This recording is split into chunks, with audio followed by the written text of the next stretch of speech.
On October 23rd, the NBA was rocked by betting scandals involving Portland Trail Blazers head coach Chauncey Billups, Miami Heat guard Terry Rozier, and former NBA player Damon Jones. They were arrested, and their cases included rigged poker games with connections to organized crime and insider betting schemes, which also led to Toronto Raptors forward Jontay Porter being permanently banned from the NBA. Unfortunately, betting scandals have been around for over a century, going back to the 1919 Black Sox scandal throwing the World Series, Pete Rose, even more recently, Cleveland Guardians pitchers Luis Ortiz and Emmanuel Clase have been on leave since the middle of the summer under suspicion of throwing intentional balls on first pitches of innings. In basketball, we've had the 1951 point shaving scandal by CCNY, NBA referee Tim Donaghy in 2007, betting on games that he officiated. In football, several players have been suspended in recent years for violating the NFL gambling policy. And even in hockey, as recent as 2 years ago, Ottawa Senators forward Shane Pinto was suspended for 41 games for having friends bet for him in the U.S. while he was in Canada, although Pinto claims he did not wager on NHL games. So with that, Neil, I think it just underscores that gambling and addiction has been a problem that continues to fester in society. And you're going to bring in our special guest today, renowned physician, to talk about this very topic.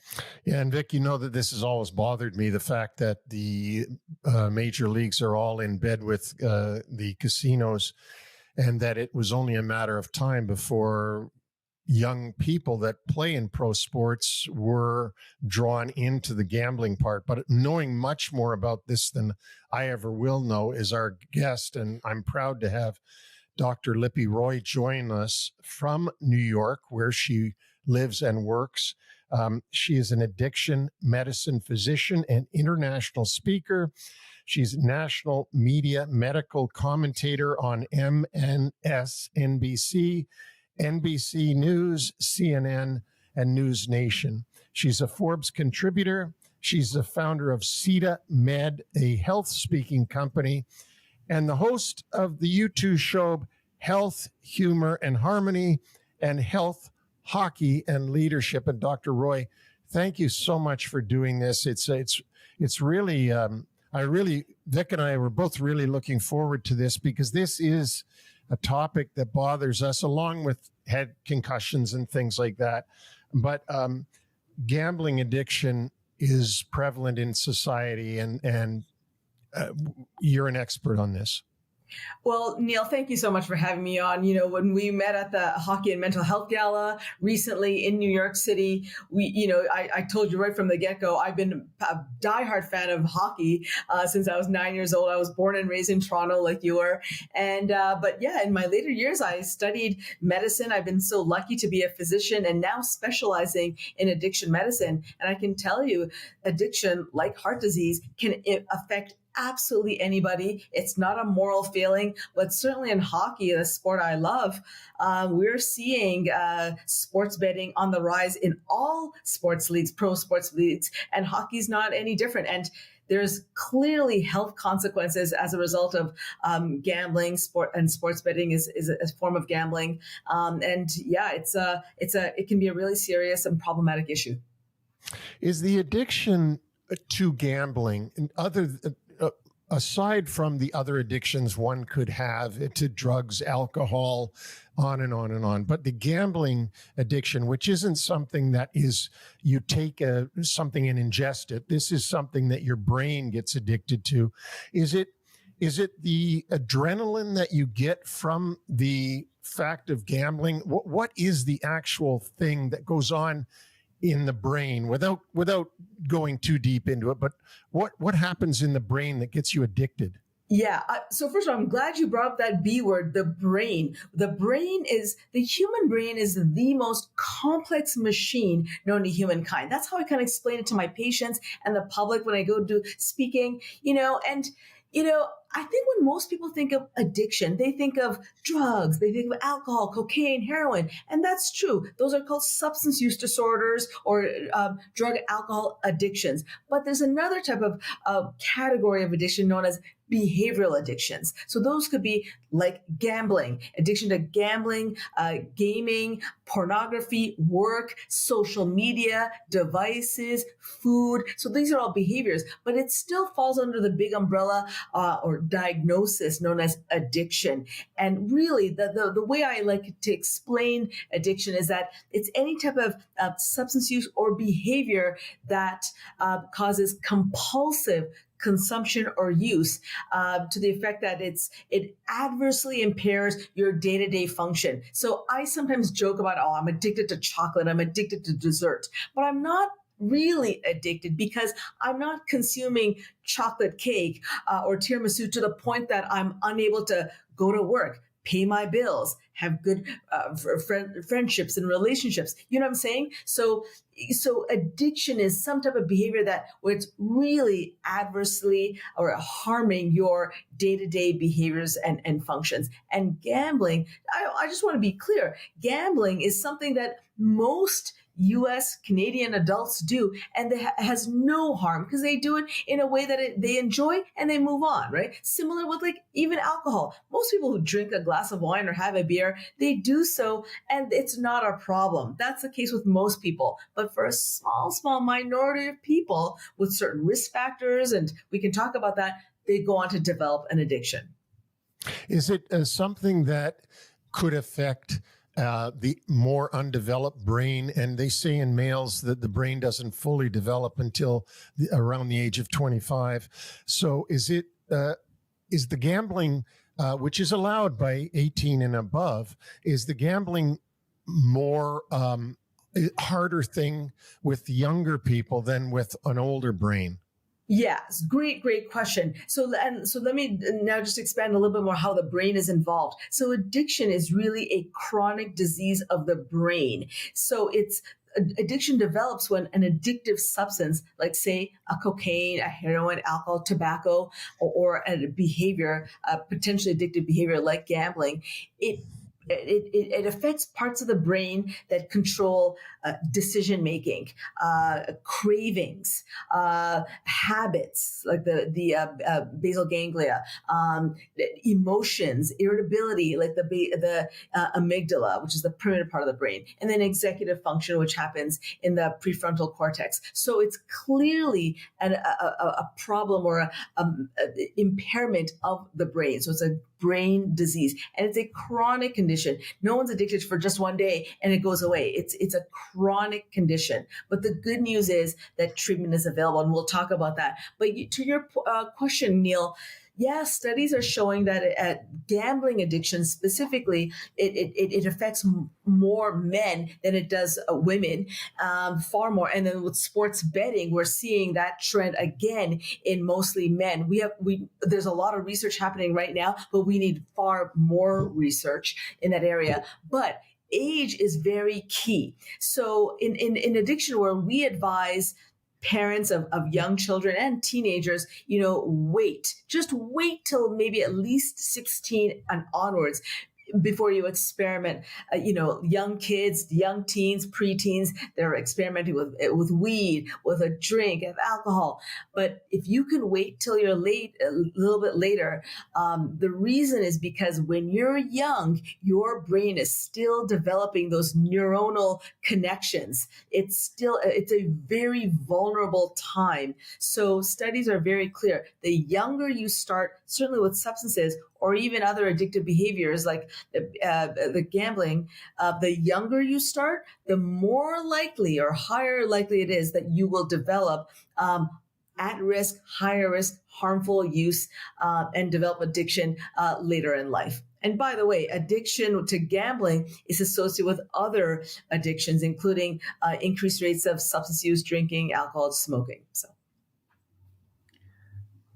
this Saturday, the NCAA is going to permit athletes to bet on pro sports, despite the fact that they have their own issues. As recently as September 10th, 3 Fresno State basketball players were found to have been conspiring in a gambling scheme. So the NCAA kind of acknowledges that there's a problem, but they're going to allow their athletes to bet on pro sports.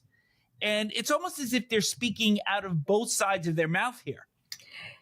Yeah. I mean, look, the 2024 gambling trends. So look, traditional gambling, we think of like casino gambling, which is growing, internet gambling, which is unlimited, and now sports betting. To your point, Vic, it's exploding. It's now legal in well over 38 states. Look, 20 years ago, if you wanted to legally bet on sports, you'd have to go to like Atlantic City or Las Vegas. Now, you don't even have to get off your sofa. Right? And why? Well, because of mobile technology and legal changes. I think it was a 2018 Supreme Court ruling allowed for like sports betting. And according to the American Gambling Association, about almost $120 billion was legally wagered on sports in 2023. And, I think both you, Neil, and Vic, you're pointing out something that's very obvious now, which is that sports betting is deeply embedded in our culture. Every commercial, broadcast sponsorship, live game sponsorship, social media feeds, pro athletes are promoting and advertising, all these different betting companies. And to now your point, Vic, with the NCAA, these athletes, correct me if I'm wrong, but they're teenagers, right? These are young people. Yeah, maybe their brain is a bit more developed than, say, somebody who's 10 years old, but still they haven't formed. I mean, you're under so much pressure. It's a very unique, stressful time. It's also a time when there's spikes in certain types of mental illness, like bipolar, schizophrenia. So there's a lot of different things going on. And the fact that they've allowed sports betting, which is gambling, which we know is an addictive behavior, for somebody who's a doctor, an addiction medicine doctor, I find that deeply concerning, Vic. Well, this fast forwards me to the next question, because if you're going to permit athletes to bet on pro sports while they are in college, and then a percentage of these players are going to become pros, and there's no way that given addiction, they're going to be able to turn this switch off. And this could become even a bigger problem for sports leagues. Do you agree with that? So, I mean, look, I don't want to, on one hand, I don't want to alarm people, right? So to our earlier point, most adults in the U.S. have gambled without any problem. So I don't want to pathologize an enjoyable activity. But I mean, as I said before, the sports betting is so deeply embedded in our culture. So what are we seeing now? We're basically seeing like 10-year-old kids who are going to, say, Madison Square Gardens or the United Center in Chicago, TD Center in Boston. They're going to these large arenas, and they're seeing massive ads on those centralized, billboards, screens. They're seeing massive ads for DraftKings, FanDuel. So what's more normalized than that for these young children that are going to basketball games and now NCAA games? It's going to be really concerning. So these young kids, and I'm sorry, I'm still going to call an 18-year-old at NCAA, 19, 17, even 20, 21, 22. I mean, it's already being normalized. It's going into their DNA, so to speak, at a pretty young age. And then once they hit the pros, it's just because they're going to see the money, right? And you want to talk another addiction and pressure, right? It's making that money. And it goes back to the brain. Gambling, there's something about gambling that triggers that dopamine release. Just like some of my patients, that first hit of heroin or that first drink, that tobacco, these are addictive substances and behaviors that release dopamine, the pleasure neurotransmitter in the brain. And once you get that hit of that dopamine, your brain wants more and more and more. So again, not to pathologize it, most people who are involved in sports betting, gambling, including my own friends and family, it's not a problem until it becomes one. So that's why I mean, if these pro sports and NCAA, if they're going to introduce and allow this clearly addictive behavior, then they need to have other measures in place to make sure it doesn't become problematic. They need to be able to identify what's at-risk behavior. Do they know the signs and symptoms?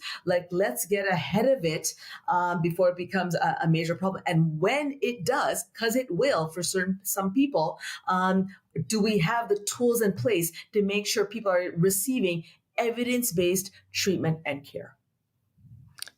You were talking before about how easy it is for somebody just to place a bet from their sofa, when in prior years you used to have to go to casino to actually bet.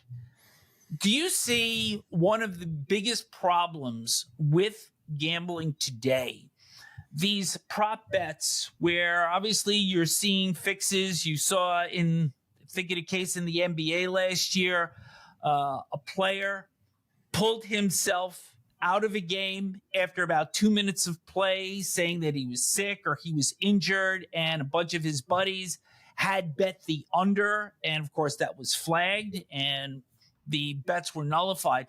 But these prop bets and micro bets, which I mentioned when I opened the segment here with the Cleveland Guardians pitchers, that these appear to be even larger problems because they are singular plays, they are singular events within the course of a game, and they're easy to bet on, and they're also easy to fix. Yeah, the ease of this is what's really concerning. So let me again make the analogy, because I think more people will be able to relate to substances like drugs and alcohol.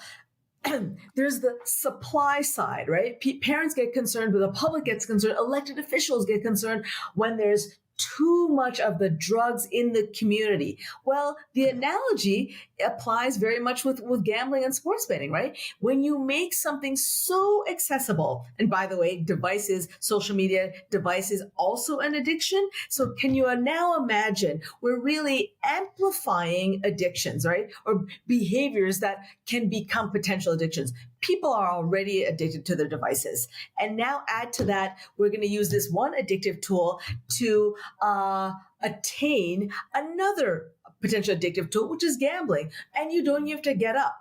And can I also then share, we have studies showing that people who have a gambling addiction or who have problematic gambling also have other health problems, including poor diet, heart disease. The American Heart Association did a study where over 3 years, they looked at over 10,000 people aged over 50 who had problematic gambling or straight up gambling disorder. And over 50% of them had arteriosclerosis. In other words, they had plaques in their blood vessels leading to their heart, their arteries.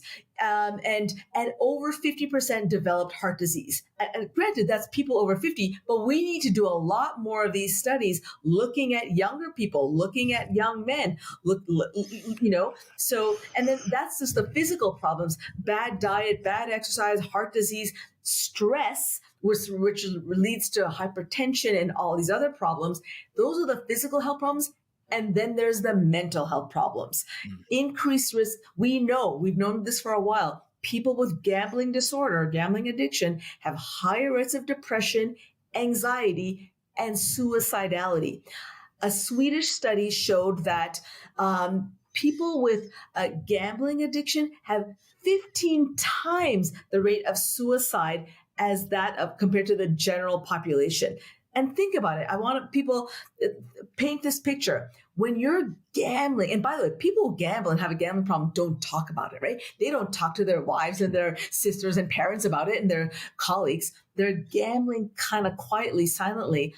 And when you've discovered, when things just blow out of proportion, the next thing you know, you've gambled off your grandmother's jewelry, your best suits, your mortgage, And then you have to tell your spouse or your siblings, your parents, that we've lost everything.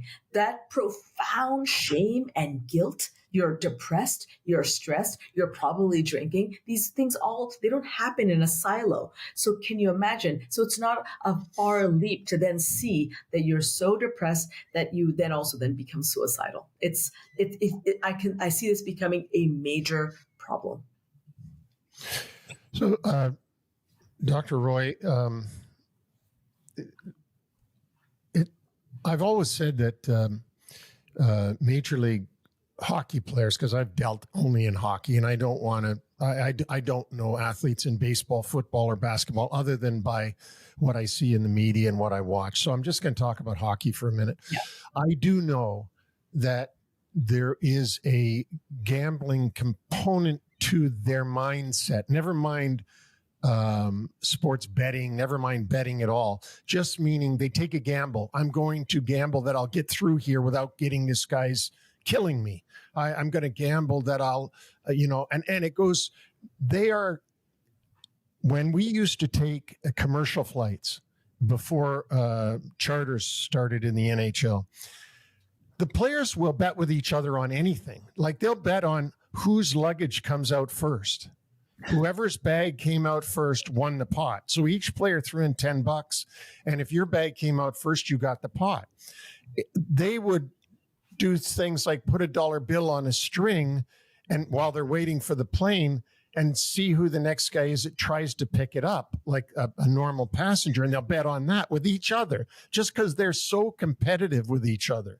And so I've always said to people that when you look at a hockey player who's been competitive his entire life, from the time he was a little boy to right now, and there's all kinds of trophies in life. There's not just the Stanley Cup. There's also the trophy of the car, the Lamborghini, the whatever, the biggest, fastest, nicest car, the biggest house, the nicest stereo system, the nicest.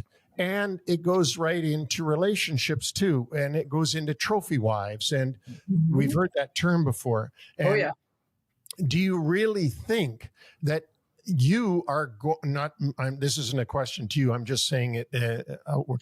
Do you really think this guy is going to stop his competitiveness because you met him and all of a sudden he will stop and there will be no more of him challenging to get the next best whatever? And so isn't it, and I'm saying all this because isn't it just a matter of time with this competitiveness in these guys that they are going to get caught, some of them, not all of them, not many of them, only but isn't it just a matter of time before this brain wants to go down the gambling road to make money for them or their friends? Yeah. So, you mentioned the keyword when you were describing, betting on whose luggage is going to come up first. Yeah, that's something I can relate to because the word that I was thinking of immediately, and you brought it up later, is that keyword. It's being competitive. It's about competition. And like you, Neil, hockey is the sport I can most relate to because I've been a fan of it, such a diehard fan since I was 9. But this is something I can relate to, even though I'm not a pro athlete. I mean, sure, I've played sports since I was a kid, but as a physician, and this is something that I talked about in my speech at that Hockey and Mental Health Gala, Neil, if you remember, I talked about the common traits that doctors and pro athletes, specifically hockey players, have in common. We are type A people. We are competitive.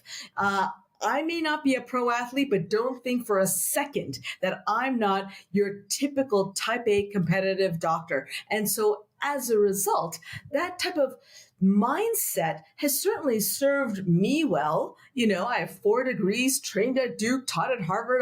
I've done okay with my life. Same with these pro athletes who are gifted physically and also mentally. They have that. So that competitive kind of attitude, mindset has served them well.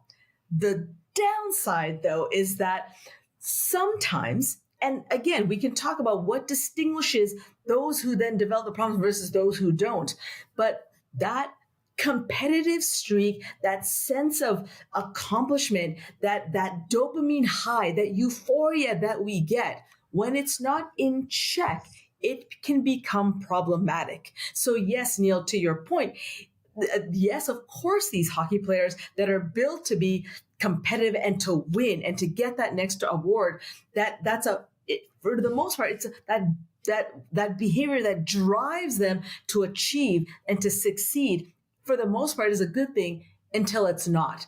And by the way, addiction or addictive behaviors, including substance use, can happen to anybody. To my earlier point, it is not a moral failing or a moral weakness. It can happen to you, Neil, you, Vic, and it can happen to me. Yes, me, Dr. Lipi Roy. My patients have law degrees, PhDs. They are Indian, Chinese, white, Bulgarian. They are from all walks of life.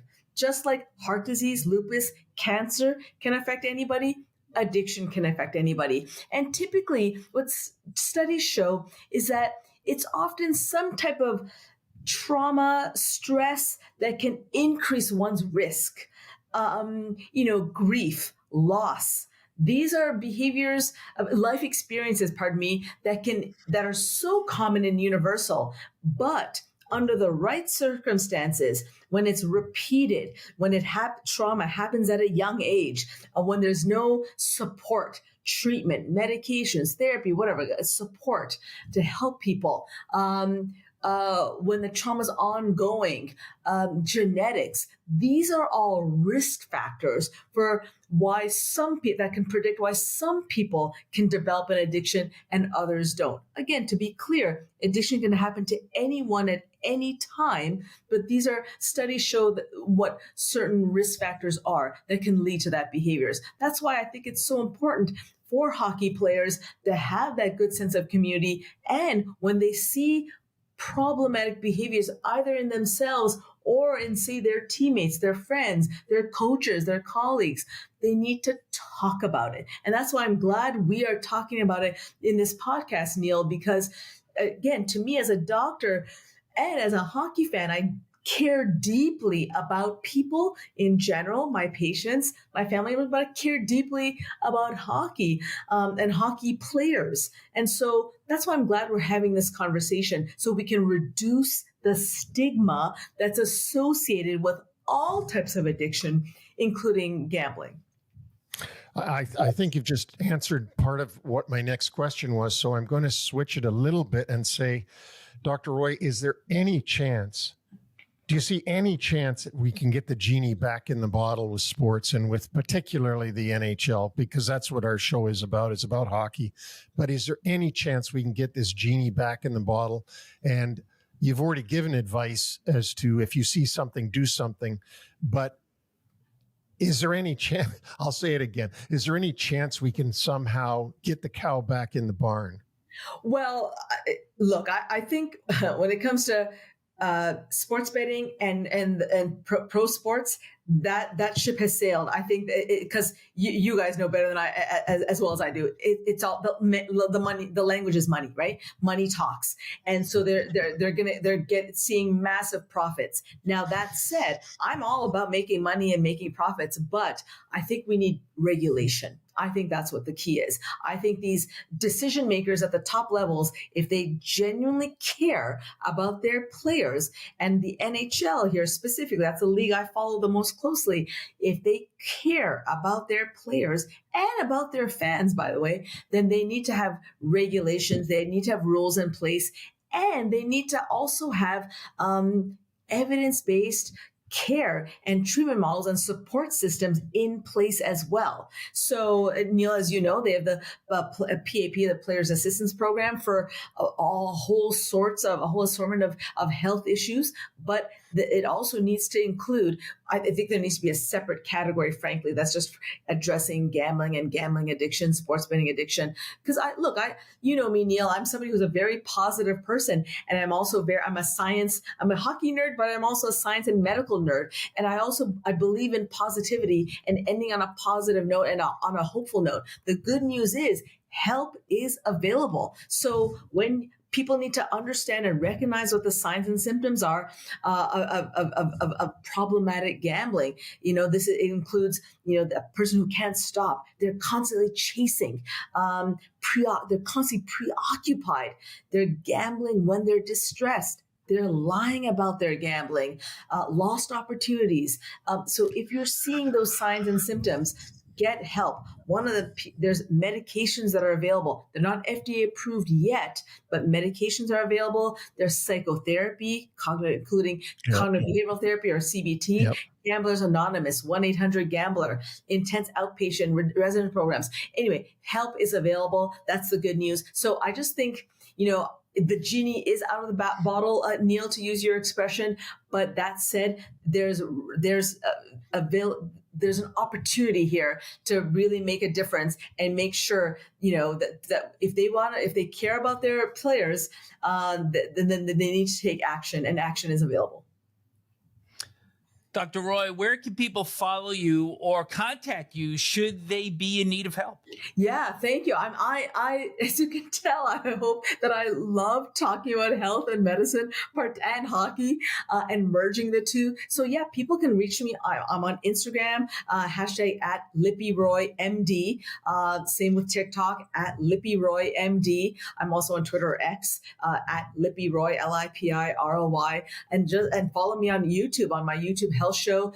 Subscribe. I'm always posting videos, including when I'm on air on News Nation, CNN, whatnot. I write Forbes articles, and through my CITAMED company, CITAMED, SITAMED LLC.com. So happy to hear from folks. Well, this has been, I mean, Vic, I could go on about this for another 2 hours. I find this intriguing, and we're just lucky that we could have somebody like Dr. Roy come on our show and talk about this. I mean, we get on a lot of good guests, Dr. Roy, a lot of famous people. We have a Hockey Hall of Fame edition show. We've had, you name it, from Scotty Bowman on down, who's won 14 Stanley Cups. But to have you on is an honor, and something that we hope people will listen to this and they'll get information, and that they'll get help from this. We've all known people that have addictions, and I agree with, well, it's not for me to agree with you. I understand what you say when you say that one can lead to the other, because I've known individuals who have alcohol, drug, and gambling addictions all rolled into one. And we all call it, in normal, yeoman way, addictive personality. But you've explained this so well to us. We're so thankful. And we hope that NHL Wraparound, because of you, will help some people out there. Somebody will get some help because of your great advice. Oh, that means a lot. I mean, you know me, Neil. I'm a total hockey nerd and a medical nerd. And you know, Neil, better than anybody. You've been around the NHL for so long, that there are a lot of health issues that affect hockey players. And again, I talked about this in my speech recently. And I love health and medicine, and I just want to get people better. And I also love hockey. So, but something like addiction is still so misunderstood and underdiagnosed and undertreated. Help is available, and we'll make it happen, Neil. Thank you for having me on your podcast. I had a great time. Thank you for joining us. Anytime. It's hard to overstate the importance of the discussion that we just had with Dr. Lipi Roy in terms of not only what is happening with gambling and addiction today, but unfortunately where it's headed. Oh, and it's not headed to a good place, but she did give us some outlines of things that we can do as a society. Now I'm speaking, and where it's headed. And if we could never get the genie back in the bottle, so to speak, in other words, if the leagues continue to allow sports betting and participate in sports betting as the leagues do, then all we can do is be on guard for those around us to look for the signs that somebody's developing a problem. An extraordinary guest, and At some point, you and I are going to do a show on head trauma, and we're going to welcome Dr. Roy back again. For sure. While we're on medical topics, let's hit the injury update. The St. Louis Blues that are 0-4-1 in their last 5, they are last in the Central Division, and they are expected to be without forward Jake Neighbors for the next 5 weeks with a right leg injury suffered Saturday at Detroit. Forward Robert Thomas remains day-to-day with an upper body injury suffered in that same game. He missed Monday's loss against Pittsburgh and is doubtful for Thursday's game against Vancouver. For the New Jersey Devils, they will be without Brett Pesce for a spell. Suffered an upper body injury in Sunday's overtime win against Colorado. And Cody Glass is on IR with a lower body injury. Juho Lammikko was activated off IR and made his Devils debut against Colorado on Tuesday. For the Vancouver Canucks, forward Connor Garland, one of their real bright spots, not only this year, but last year and as well in a disappointing season for Vancouver, left the game against the New York Rangers Tuesday after being hit by Sam Carrick late in the first period. It was a clean hit, but of course, the way things are in the NHL now, Carrick had to answer to that hit, being engaged by Marcus Pettersson.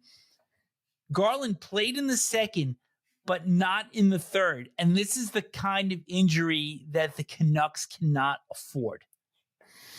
He is certainly coming on. He's a diminutive guy. And if you remember, none other than Connor McDavid was suspended last year for cross-checking him in the head. That's how much he can get under your skin. Garland signed an extension effective next season, and if he is lost for any stretch of time, that is going to be a severe blow to the Canucks, who also played that game against the Rangers without captain defenseman Quinn Hughes. All right, let's turn to some other news here. 2 milestones that did not occur on Tuesday. Alex Ovechkin failed in his quest for 900 in the 1-0 loss in Dallas. And John Tavares did not get his 500th goal in the Leafs' 4-3 win against Calgary. Tavares will get the first shot at his milestone Wednesday at Columbus. And Ovechkin's next opportunity is going to be Friday at home against the New York Islanders. Is it possible Ilya Sorokin could be victimized again because he gave up number 895?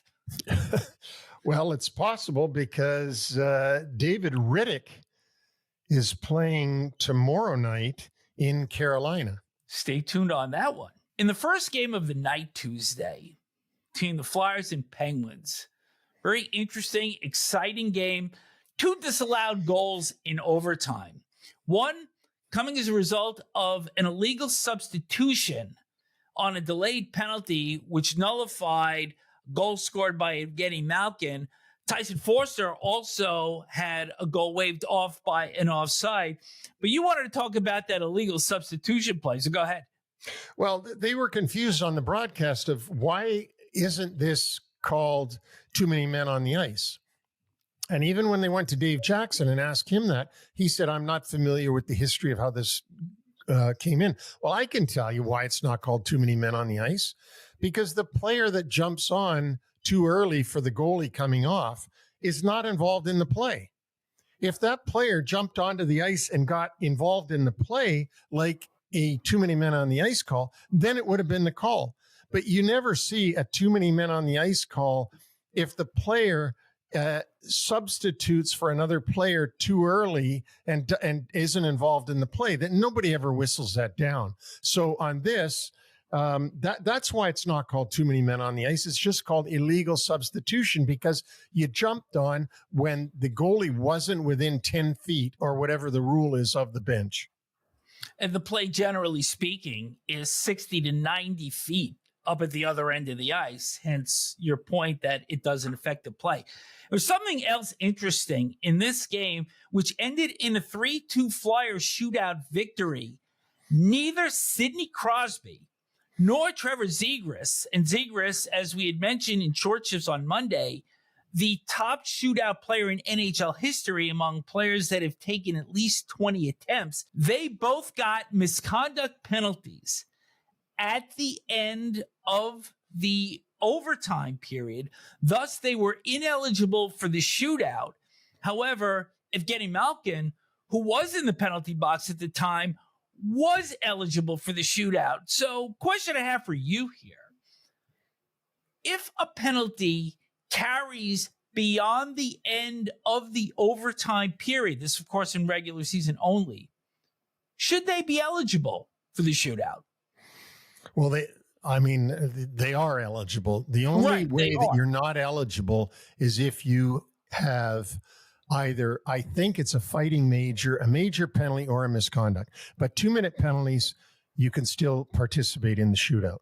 Right. But my question to you is, if a penalty extends beyond the end, should they be not allowed to participate in the shootout? Well, Vic, here's the problem. So you're coming to the end of overtime, and you purposely try to get Sidney Crosby to react to something you did, and you both go off at, with 10 seconds to go in the overtime, and now it eliminates Sidney Crosby from the Penguins being able to shoot in the shootout. That's the only thing I can see why you wouldn't allow that. That's why we have these discussions. That's a perfect response. Thank you. You know how when we mention teams are doing really well and then things go in the opposite direction? Yeah. We ended 2 long winning streaks on Tuesday. The Devils' 8-game winning streak ended in Colorado by an 8-4 score. This was Jacob Markstrom's first game since October the 13th. And he is in for all 8 goals against. Victor Olofsson, 2 goals, 3 assists, 5 points. Cale Makar, 4 assists. Nathan McKinnon, 2 goals and an assist. So you want to play fire wagon hockey with the Avalanche? That's what happens. Yep. And, they've got the guns to do that stuff. So it's, you can't play that way with Colorado. But Colorado didn't escape this game without its own warts because they had a 5-0 lead midway through the second period. And the Devils popped in 4 goals in 4 minutes and 4 seconds before the Avs were able to draw off in the end. So as much as we want to talk about the explosive power of Colorado, I had mentioned on Monday, I still see problems with the way this team defends. And that is not going to be something that is going to serve them well when we get to next spring if this isn't addressed. No, they better address that. You're absolutely right. The Utah Mammoths' 7-game winning streak ended 6-3 in Edmonton. Connor McDavid with 2 goals in that one. And another game I want to hit on.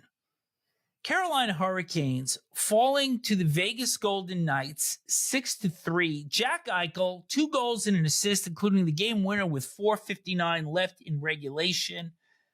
Eichel leads the NHL in scoring with 19 points. And, of course, Eichel was drafted right after McDavid.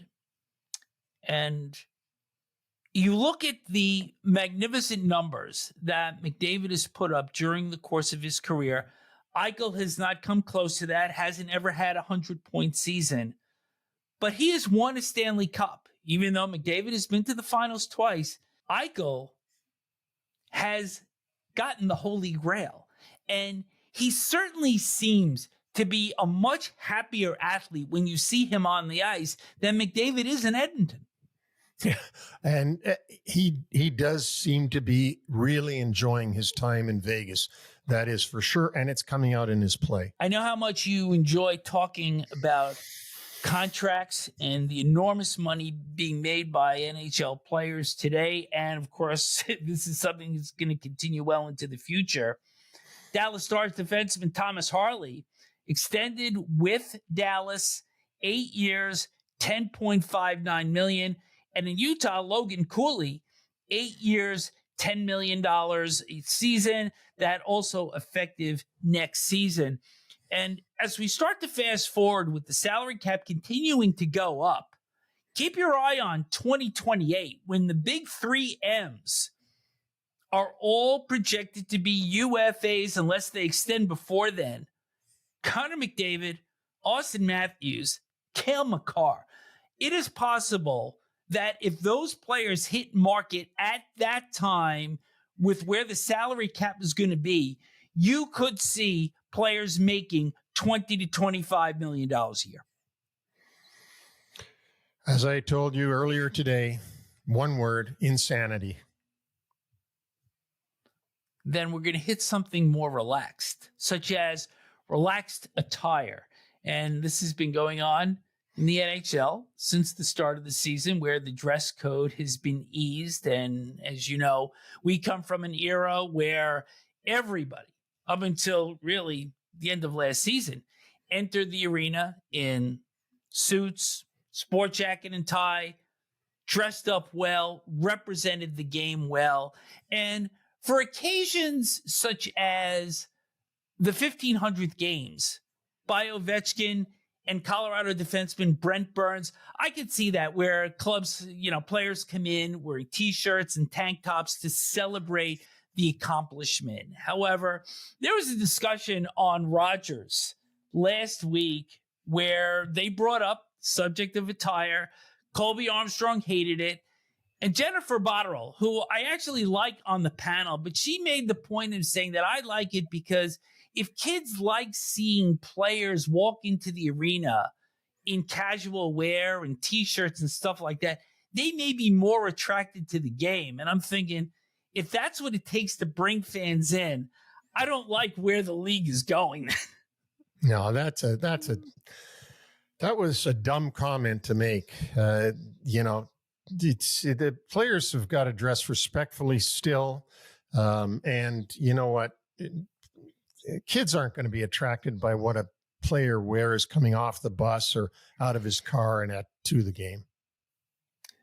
A final note here, and we mentioned Jennifer Botterill, who will be going into the Hockey Hall of Fame on November 10th, but Alexander McGillney, who we've waited for years to get into the hall, he's finally going to be inducted, and he is not going to be there in person for the ceremony. And I don't know if it's because his fear of flying or if there is some other reason that he won't be attending, but this is very disappointing for a player that's waited that long. It is. It is disappointing. I mean, it's such a huge honor. But obviously, Alexander has his own reasons. McGillney will, however, share his acceptance speech through a video message that will be aired during the induction ceremony. That'll conclude our show for today. And we want to give a big thanks once again to Dr. Lipi Roy for joining us to talk about gambling and addiction. Really, really one of our top guests that we've ever had. But we also want to thank our listeners for tuning in, for subscribing, for telling your friends.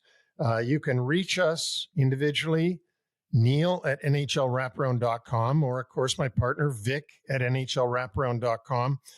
We're on all podcast platforms, including Apple Podcasts, Amazon, iHeartRadio, Spotify, and, of course, YouTube. And don't forget our revamped website, NHLWraparound.com, where our complete history of podcasts can be found, going all the way back to January of 2024.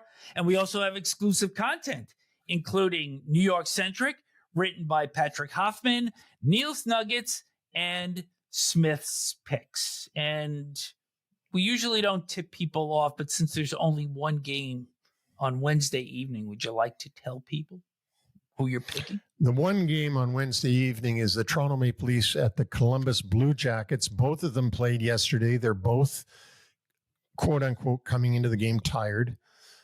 So I'm going to go with the Toronto Maple Leafs on the road in Columbus, winning tonight. There you have it.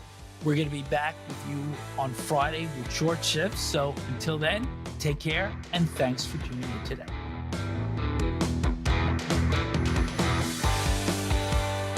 Thanks for joining us on the NHL Wraparound podcast. Don't forget to subscribe to stay up to date on all the NHL action.